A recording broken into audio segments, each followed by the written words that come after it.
especial de hoje recebe o filósofo marxista Entrevista Mèszarós. Húngaro de origem operária, o discípulo de George Lukács, é hoje professor emérito da Universidade de Sussex, no Reino Unido, e este mês lança no Brasil o livro Conceito da Dialética de Lukács. Neste primeiro bloco, participa da discussão Miguel Veda, professor catedrático da Universidade de Buenos Aires. So, Professor, first of all, I'd like to thank you for your presence. My pleasure. And you came to Brazil to launch your book, Lukács' Concept of Dialectics. Yes. I'd like you to talk a little bit about the book and tell us about your relation with the philosopher. Okay, fine. So just tell us a little bit about what your book talks, and then just give us a little introduction about your relationship with the philosopher that has 22 years, right? Yes. Well, I discovered Lukács for myself when I was 15. In a bookshop, I took out one of his books, which had a very significant title, The Responsibility of Intellectuals, which is very topical even today. And I read into it, and to my amazement, I found, well, this is a different world. In talking, it was about literature. That book was about literary authors, and I knew the literature he was talking about, and it was a completely different way of talking about literature. So that's when I decided that I want to study this man. And then I bought all his books, which were by that time available in Hungary. And then later I went to university, and by coincidence, at that time when I went to university, Lukács was ferociously attacked in the party press and by the government for his ideas. He was no longer a politician. He was a professor of aesthetics at the university with which I was associated. And he was politically attacked very, very strongly. And then that's when our personal relationship started, because I, as a very young man, had to defend this old man. You see, these are the ironies of history. And then about a year and a half later, I became his assistant, and in the university, in the same institute. And later, I wrote my dissertation under his supervision on the theory of satire. The title is Satire and Reality, which speaks for itself, because it was a very, very critical book about satire and about the situation, about the actual situation. Sometimes in that book, I refer to the existing conditions in Hungary at the time as real-life satire. Well, I defended my dissertation, and then later I became his associate professor at the university, and he asked me to give his lectures on aesthetics, which were announced in his name, but I gave the lectures to 400 students every week on aesthetics. And then, by destiny, well, he was, about the Hungarian Revolution of 1956, October. And also our relationship was from about 1950-51 was also very close friendship. And then destiny so decided that he was then in jail or deportation when after the repression of the Hungarian Revolution, and more or less the same time I left Hungary, and I settled first in Italy and later in England and so on, and some years also in Canada. But our relationship continued. And now, Professor, you wrote this book that talks about Lukács specifically, and I'm sure that Miguel has questions related to Lukács. So, Miguel? Yes, in the first place, it is a great honor to be here with Professor Mèszarós. You were a disciple and a friend of Lukács. Yes. There's a legend, a myth about Lukács. The myth says Lukács was a Stalinist. I know that it's absurd, Completely. but I want to know your opinion about this point. Yes, well, not only absurd as an accusation, the opposite is the true. He was a very strong anti-Stalinist. I can give you even an example, a very important example, which I hope sometimes in the not too distant future you will be able to read also in Portuguese. His book, Der junge Hegel, on the young Hegel. Now, Stalin's position about Hegel was that Hegel is an aristocratic reaction against the French Revolution. And Lukács, in this book, demonstrated that instead of being an aristocratic reaction against the French Revolution, he's enthusiastic about the French Revolution and very strongly supporter of that kind of the young Hegel. You know, later his ideas have become more conservative, some of these ideas, but this was directly opposite of what Stalin and others were saying at the time. So he also there, and he wrote that book in Russia. You know, that's also, he didn't write that book somewhere in the safety of London or Germany or wherever. He wrote it in Russia when it was even represented even danger for him. And in 1941, he was even imprisoned in Russia. Now, a Stalinist, a real Stalinist, is not imprisoned in Russia.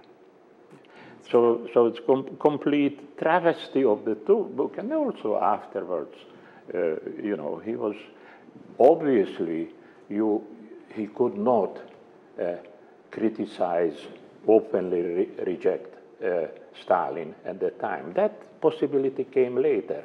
I did it but only in 1955. You know, before 1955, this was not possible. But indirectly, you could speak. He speaks about Aesopic language, using Aesopic language. And in this Aesopic language, you can identify his critique of the system and critique of Stalin himself. So, Professor, do you have another question? Yes, Professor Mèszarós, you have analyzed incisively history and class consciousness. But what do you think about the ontology of the social being, the great project of the old Lukács, in which consists the actuality of the work? Yes, you know, many people consider history and class consciousness as his most important philosophical work. I am not among them. You know, I am very critical of that work, as Lukács himself. You see, in 1967, he wrote a very, very long introduction to the History and Class Consciousness, which was originally published in 1923. And his criticism is some people denied him the right even to criticize his own work. Well, I think every author has that right. And when you come, the young Hegel is already far, far superior to history and class consciousness. That's one of the greatest books he wrote, much shorter than the ontology of social being. Now, the ontology of social being, actually, we corresponded. He didn't start to write the ontology of social being. In the correspondence at a certain point, he wanted to write an ethic after the completion of this first volume of his aesthetic work, which is also a massive work, very important. And one day I hope also that will be published in Brazil. Then he started to write a work on ethics. And then he he said that, well, before he can properly do it, he has to start to write something about social ontology. And 20 months later, in another letter, he wrote to me, unfortunately, this this introduction to his ethics, which is the social ontology, proceeds very slowly. Well, it had to proceed very slowly because it is 1,500 pages. And it's a great work of synthesis. And that is, together with his great aesthetic work, those are the highest, the greatest works of his life. He still maintained the idea of writing a work on ethics. From early youth, he always wanted to write an ethics. But as I wrote already there, I mean, actually, it is in my book, in one of the essays where I mentioned, which was written, I wrote it in 1957, and sent a copy to him, and he insisted, in fact, that it should be included in the book of honor dedicated to him on the occasion of his 80th birthday. And I wrote in that it is impossible under the circumstances to write a work of ethics. You can't write on ethics if politics is a taboo, a forbidden subject. And what you see printed in this article, that if he does the only thing he can do about the most abstract dimensions of, again, a kind of Aesopic language. And you find that in his social ontology, especially in the second volume of his social ontology. And Professor, what is your approach on Lucat's work on this book that you're presenting today at UFMG? Well, you can read it for yourself. It is not a very long book.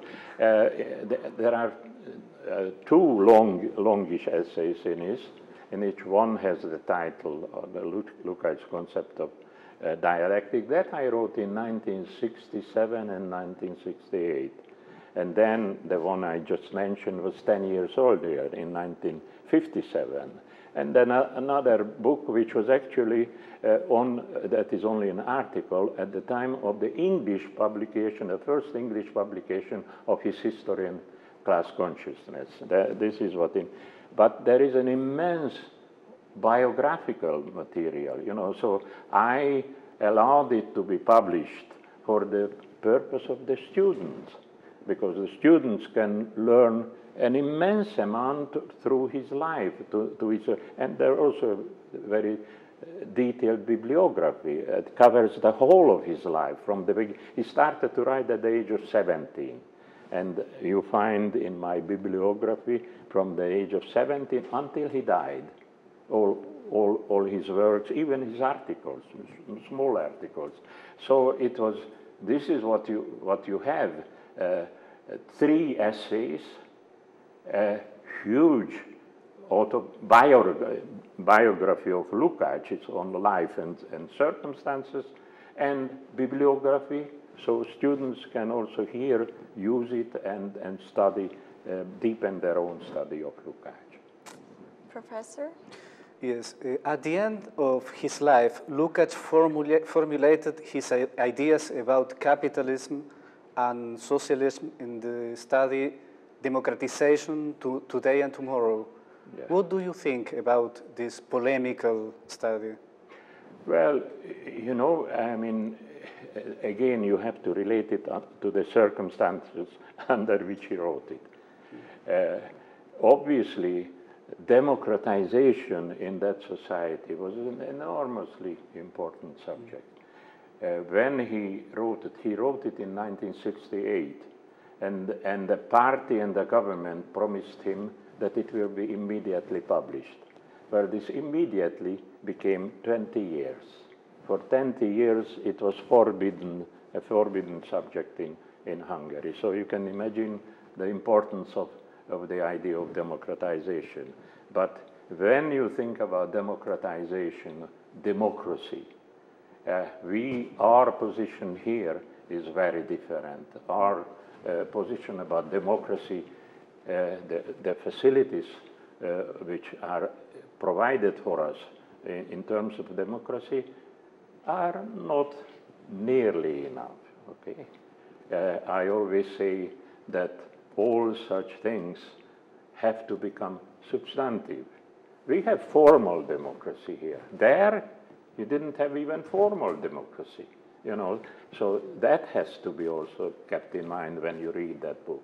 Yeah, under the circumstances under which Lukács wrote that book, there was no formal democracy, never mind substantive democracy. Here we have formal democracy, except when we have a dictatorship, which you have some experience of that too, in every one of the Latin American countries.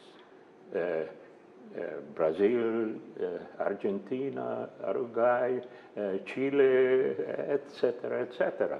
So at times of great crisis, also a formal democracy disappears, also in these countries.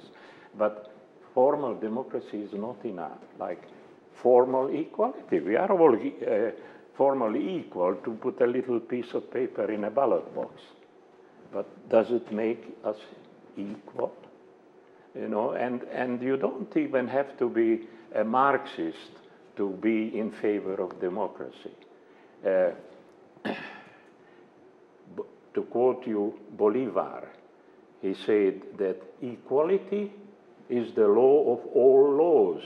Without equality, all the other rights, liberty, and so on disappear. To make rights meaningful, even those formally guaranteed rights, you have to start on the foundation of real equality, substantive equality. And of course, that is a big challenge for the future. Professor Miguel, I'm going to ask you to ask one last question so we can move on to the next topic on the next segment. Okay. Yeah, Professor, in your opinion, is Lukács a philosopher of this century? What's alive for you in the philosophy of Lukács?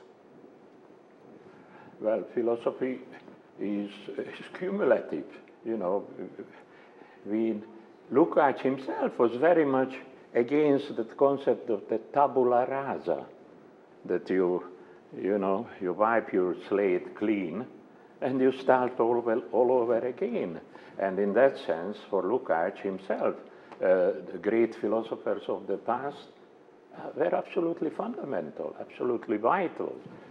From Aristotle, okay, never mind Hegel, that came much later, from Aristotle to Hegel, and of course Marx and others. And I say the same about Lukács. How can you face the problems of our society today by ignoring Lukács? Lukács, obviously, he died in 1971, so 42 years ago. He can't talk directly about our problems of today, but what he did talk about, it has general significance. Social development is an organic kind of development. And in that, understanding the conditions of that organic development is so vital. And in that also is social ontology, but by no means only social ontology. It's aesthetics also, wonderful literary studies. You know, I was at first caught by Lukács through his literary studies. The philosophical studies I started a year or two later.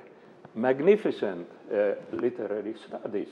Now, in the field of German, French, English, and Russian, and of course, not to mention Hungarian. Half of his writing is in Hungarian, but unfortunately, that is the closed book for most countries. So I don't say study those because you can't, but you can do the French, German, English, and Russian. Magnificent literary works. Now also that one has to be cumulative. Those great literary figures are even today read by millions. And he has very deep insight into the nature of the epoch in which these works have been created. And for writers of today, they have to do the same. An analysis of contemporary literature, which of course is also important for us, has to be related to the society in which those works of literature and art are created. So I would say on every level, his writing has great relevance today. And undoubtedly he's one of the greatest philosophers of the 20th century, who could even argue that he is the greatest of the 20th century. Now we're going to have a quick break and we will return with the interview. Agora vamos fazer uma breve pausa e no próximo bloco continuamos com a entrevista com o professor e filósofo Itzvan Mèszarós.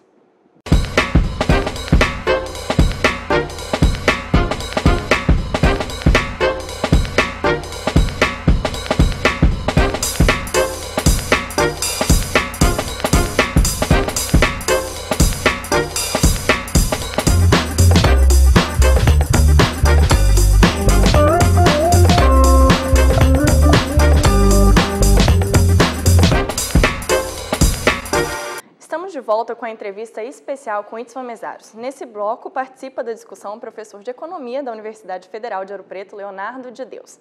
Então, Leonardo, você pode começar fazendo uma pergunta. Professor, it's a great pleasure to be here. My pleasure. And there is a growing feeling that there's something wrong with capitalism.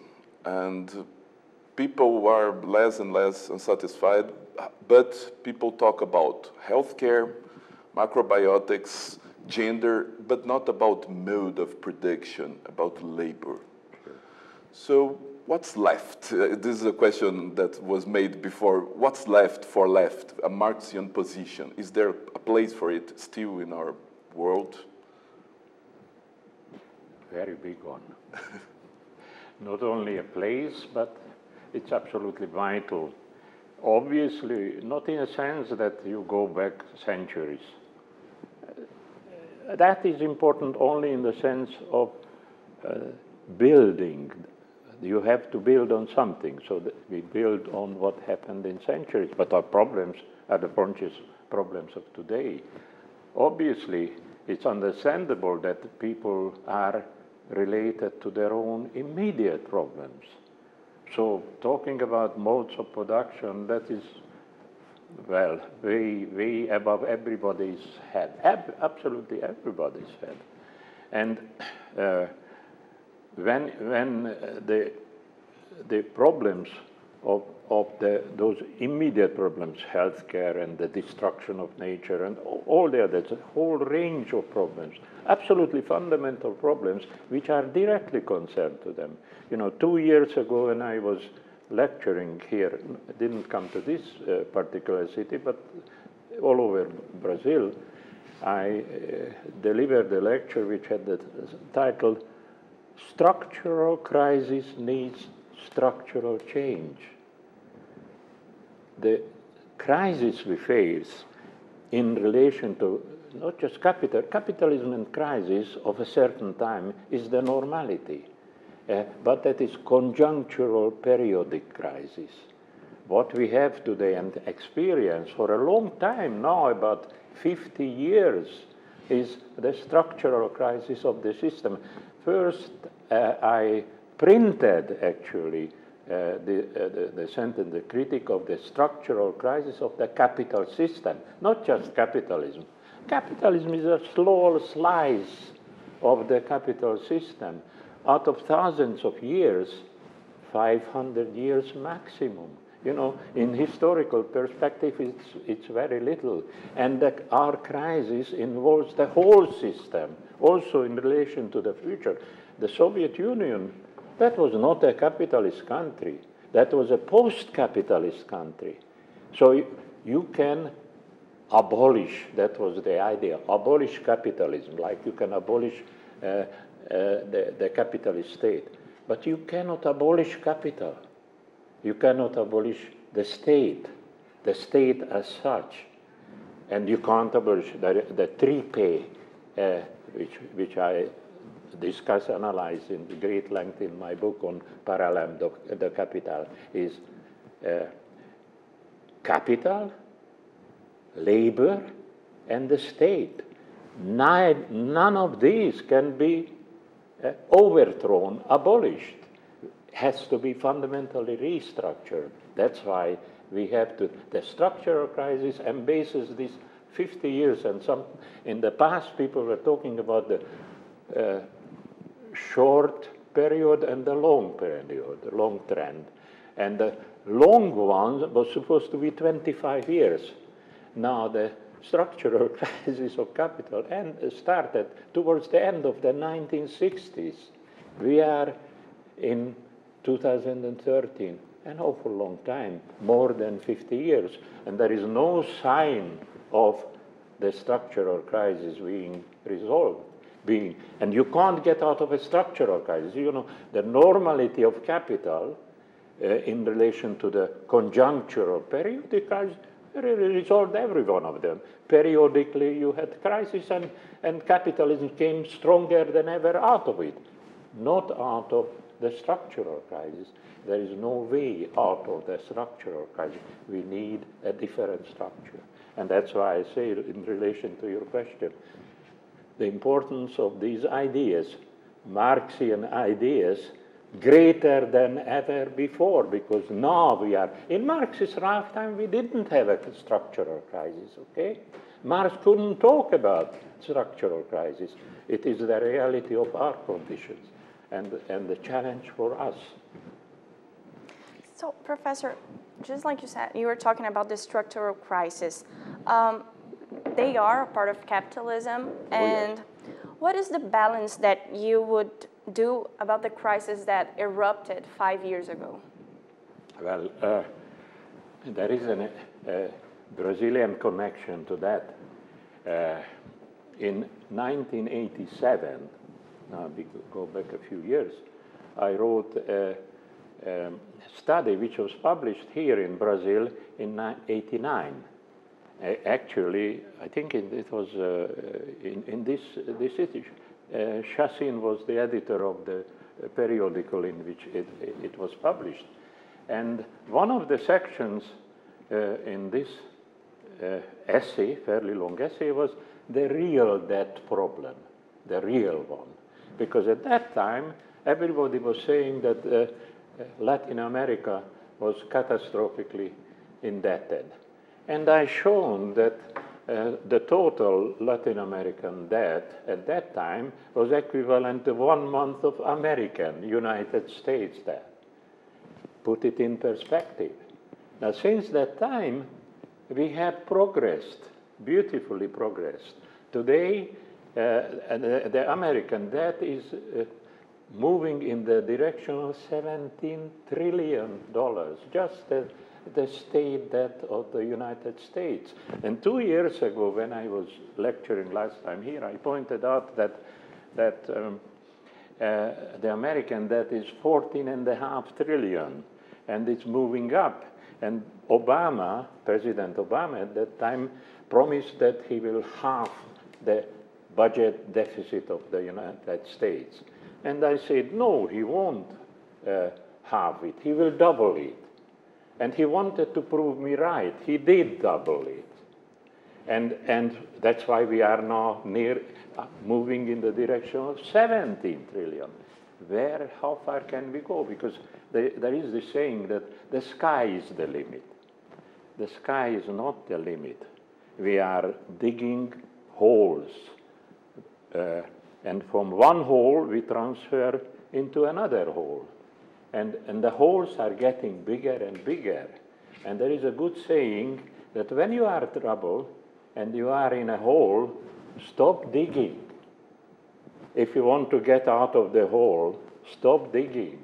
And we are not stopping digging. We are multiplying our debt, our crisis. Every single country, with the exception of maybe 2 or 3 in the world, every developed country is in catastrophic deficit. They call it, they invented a beautiful name for it, sovereign debt. Now, when you make that sovereign, that sounds so wonderful. We all want to be sovereign. And sovereign debt is catastrophic in every single country in Europe except Germany, but indirectly even Germany is in very great debt because its banks are in very bad debt, which never will be replaced. You know, these are all structural problems of our society. That's why we will not get out of it without finding structural solutions to these problems. Professor? Well, last year there was a mega manuscript launched from Marx, and he said specifically about the beauty of the way capitalism can solve crisis through burning merchandise, commodities. In the manuscript published for the first last year.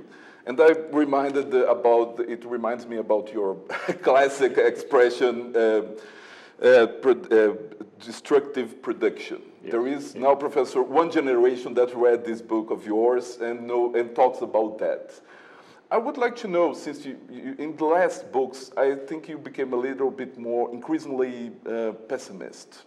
And I remember that as socialism or barbarism. Yes. Have we chosen barbarism for this century? That's my question. And excuse me, is there any contradiction that capitalism can't solve through his system? Digging holes, for example. Well, you know, I mean, there can be temporary solutions in terms of manipulating the debt. We had this 5 years ago. Again, you find in my writing, even, you know, in 95, actually is included in the part 4 of Parallel to Capital, when I write about the same debt problem that will end up with a catastrophic default of the United States economy. And I used the expression there that it will be an earthquake, a financial economic earthquake for the whole world. And I used this analogy of the Richter scale. And I said it will be equivalent to the financial Richter scale 10 or 11. But there is not even 9 on the real earthquake. That was mine. If you are on a Richter scale 10, never mind 11, we are all buried, okay, all of us. Now I use this expression to indicate what is the state of our economy and finances, and there is no way out of it because, you know, the banks and the building industry, which was also catastrophically indebted in the United and still is, they have been temporarily rescued by the state. But where did the state find the money? The state doesn't produce any money. The state had to dig a hole, that is to say, borrow the money. So that's another hole from which, and from one hole, from the hole dug by the state, it was transferred to the holes, the corrupt and bankrupt holes of the banks and the building societies. You know, there is an awful lot of corruption in it because the American building societies have had a borrowing ratio in relation to their assets of 68 times more debt than their assets. Now that is a nightmare. You know, when you have this kind of rationality in a system, the capitalist system which prides itself of being rational, that is totally irrationality. That's why there can be no way out of that. It has to be solved by a different orientation of our social and economic life. That's where your original question about the mode of production comes into it, because we need a different mode of production. But it's a little bit ahead in the future. First, you can be certain about it, that the structural crisis can only deepen It will become deeper and deeper. And when we run out of the astronomical sum, just try to figure anything in terms of 17 trillion. That's already an astronomical one. You know, I have an astrophysicist friend, professor of astrophysics at the University of London, and I say to him, look, you are an astrophysicist. This is such a huge sum. How can I illustrate it to my students? 1 trillion. And he said, well, it's fairly simple. Tell them that it is 100 times the age of our universe. 1 trillion. And one economy is only 17 trillion. If you add to it the rest of the world economy, it will be 50, 60, 70 trillion. Where do we fish it out of the air? Those trillions, those astronomical trillions? We have to have, that's where a real rationality, a way of addressing our real problems in terms of substantiveness, substantive equality, and sustainability, because this is what the capital system is capable of thinking 4 years ahead. You know, every 4 or maybe 5, depending on when you have your elections. We can think as far ahead as that. But in these respects, we have to think ahead for perhaps thousands of years.